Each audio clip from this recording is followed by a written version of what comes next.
Eu me chamo Helena Brochado e sou fundadora da Com Propósito. A nossa consultoria trabalha com desenvolvimento de lideranças e equipes através de palestras, assessment, mentoria, coaching. E hoje eu estou aqui para falar com vocês sobre inteligência emocional. Esse tema tão importante que eu estudo tanto e que acho que depois que a pandemia começou, as pessoas têm ainda dado mais atenção para ela. Eu sempre começo a minha palestra colocando que inteligência emocional não é a questão mais importante da nossa vida, mas a falta da inteligência emocional de verdade pode comprometer o nosso momento mais importante do nosso dia. Seja a apresentação de um projeto, uma entrevista, uma reunião que eu não quero perder, estar com os meus filhos, poder me relacionar com as pessoas. Por quê? Porque se algo, por exemplo, me acontece de manhã, vamos supor que eu tinha uma reunião às 8 da manhã, o relógio não despertou, me atrasei e já fiquei mal. E parece que aquele dia foi um dia que nada deu certo. Se eu não me dou conta que eu tô com raiva, talvez de mim por ter me acordado mais tarde, no final do dia alguém pode me perguntar uma coisa e eu já respondo de qualquer jeito. Então a inteligência emocional, ela faz com que a gente tenha consciência de qual emoção está habitando dentro de nós. E cada emoção pede um comportamento. O Antônio Damasio, ele traz as emoções primárias, então a forma como ele explica isso são as martas. M de medo, A de alegria, R de raiva, T de tristeza, A de aversão e S de surpresa. Vou explicar para vocês como é que são elas. Então o medo é uma emoção, o M de Martas, que nos pede proteção. Por isso que quando toda a pandemia começou, a gente queria saber, meu Deus do céu, para onde é que eu vou ficar em casa, é quarentena, vamos ficar quietinho, porque a gente quer se proteger quando a gente está com medo. Quando algo que a gente é inesperado e nos acontece e nos gera medo, a gente busca proteção. A outra é a alegria.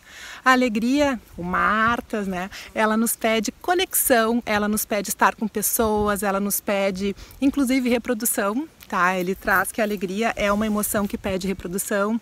A alegria pede interação entre as pessoas. Então, quando eu estou alegre, eu quero estar com a minha casa cheia, eu quero estar com as pessoas que são importantes para mim. Depois a gente tem a raiva. Quando a gente fala que está com raiva, a gente já fecha a mão, porque a raiva pede destruição. Sim, a raiva, quando a gente está com esse sentimento, a gente quer destruir algo. Depois, Martas, agora a gente vai entrar na tristeza. A tristeza é uma emoção que nos pede reintegração. E por isso que é importante, quando a gente está triste, a gente poder ter aquele nosso momento quietinho, aquele momento em que a gente está se reintegrando, talvez olhando coisas que já aconteceram, talvez querendo nos qualificar, dando aquela olhada naquele álbum de fotografia, naquele e-mail que a gente já mandou, falar com pessoas que foram importantes para nós, porque a tristeza nos pede reintegração. E isso é importante. Não existem emoções boas nem emoções ruins, existem emoções adequadas. Isso é uma coisa também importante que a gente tem que se dar conta, porque a gente às vezes tem a tendência a querer estar sempre bem.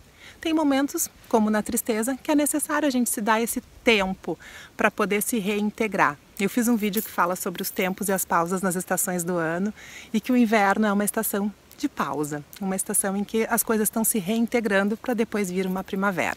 Então falamos do medo de Marta, o A, da alegria, a raiva, a tristeza. Agora a gente vai falar da aversão. A aversão é nojo, distanciamento. Quando eu estou com aversão a alguém, eu quero me distanciar dessa pessoa. Eu não quero ficar com ela, isso me faz mal.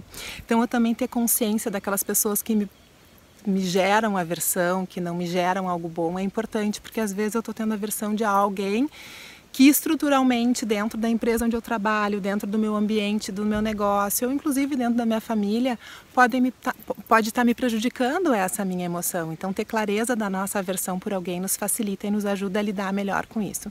E a última é a surpresa, que é uma emoção que nos pede orientação. Algo aconteceu, a gente fica surpreso. O que eu faço agora? Corro para lá, fico aqui, fico contente? O que aconteceu? Então a surpresa, ela nos pede essa orientação. Essas então são as emoções primárias do Damasio. Depois, uma outra coisa que eu quero trabalhar com vocês é que o Salovey, ele trabalha também com inteligência emocional, um dos grandes nomes aí, e ele traz que a inteligência emocional pode ser desenvolvida e ela é a nossa capacidade de entender as nossas emoções, entender as emoções dos outros e lidar melhor, porque se a gente não lida com as emoções, se a gente não se dá conta delas, o nosso cérebro vai ficando dopado e aí às vezes a gente tem reações que nem a gente imaginava. Então essa Ó, essa é a importância da gente poder ter essa consciência das emoções e poder desenvolver elas dentro de nós. O Seligman, que também é outro autor super conhecido, ele trabalha com 5 competências da inteligência emocional. A primeira é o autoconhecimento. Então a importância que tem da gente se conhecer, da gente saber o que nos faz bem e o que nos faz mal, para que depois a gente possa ter o autocontrole, porque eu só controlo aquilo que eu conheço. Depois e essas duas, o autoconhecimento e o autocontrole, elas têm a ver só comigo. Sou eu que me autoconheço e sou eu que me autocontrolo, para que depois eu possa me motivar. E depois as outras duas, que é a questão da empatia, de eu poder me colocar no lugar dos outros, e dos relacionamentos interpessoais, como que eu lido com as pessoas. Então é sobre tudo isso que a gente está conversando. Eu trouxe aqui para vocês um método chamado método CIA, que ele tem me ajudado muito quando eu tenho que tomar uma decisão e às vezes eu estou com o cérebro meio dopado. Para que lado que eu vou? Então ele nos ajuda bastante dentro da inteligência emocional, da psicologia positiva, a achar possibilidades. Então o método CIA, ele traz, são 3 círculos. O primeiro, o que eu posso controlar dessa situação, o que eu posso influenciar dessa situação e o que eu posso aceitar. Essa aceitação, ela não tem nada a ver com resignação. Não, ela só quer dizer que nem tudo está na minha mão e que eu não consigo controlar tudo. Nesse momento a gente nota que aqueles gestores comando e controle estão sofrendo pra caramba, porque eles se dão conta que esse controle, ele é bem pequenininho.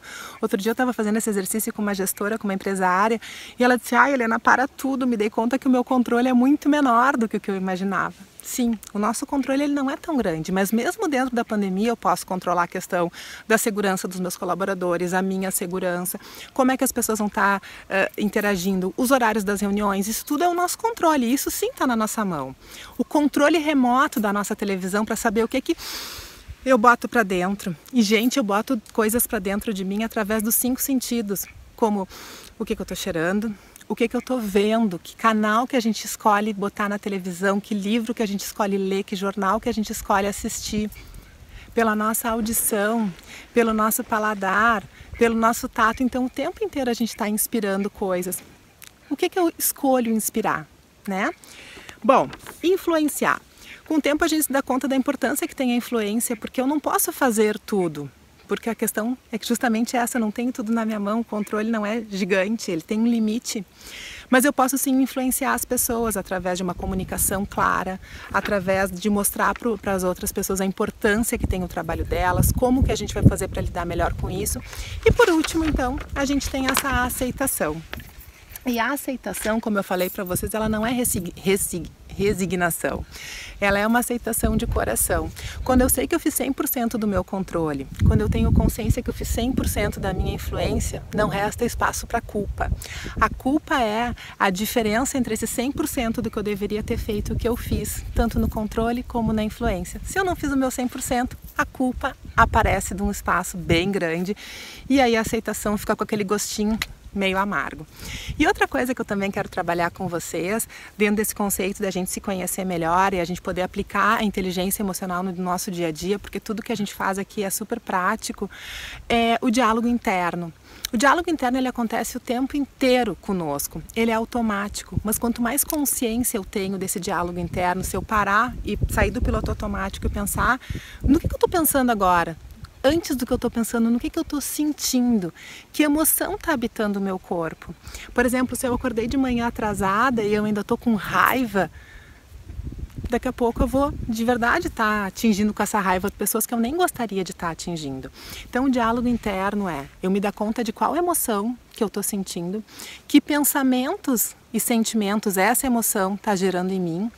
Esses pensamentos, esses sentimentos vão me gerar comportamentos e esses comportamentos vão me gerar resultados. Esses resultados que eu estou tendo, eu estou satisfeita com eles? Estou, foram bem legais. Ok, Bárbaro, que comportamentos que eu tive que geraram esse resultado?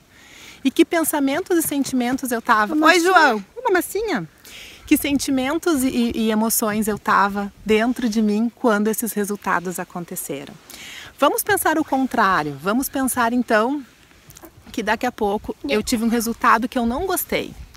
Bom, ok, que comportamentos eu tive que esse resultado aconteceu? Foi um comportamento XPTO. Ok, quais eram, senta com a mamãe, quais eram os sentimentos e os pensamentos que estavam habitando a minha cabeça e que emoção que era a mãe disso tudo? Quanto mais a gente vai exercitando esse trabalho do diálogo interno, mais consciência a gente vai tendo das nossas emoções e o quanto elas impactam na gente.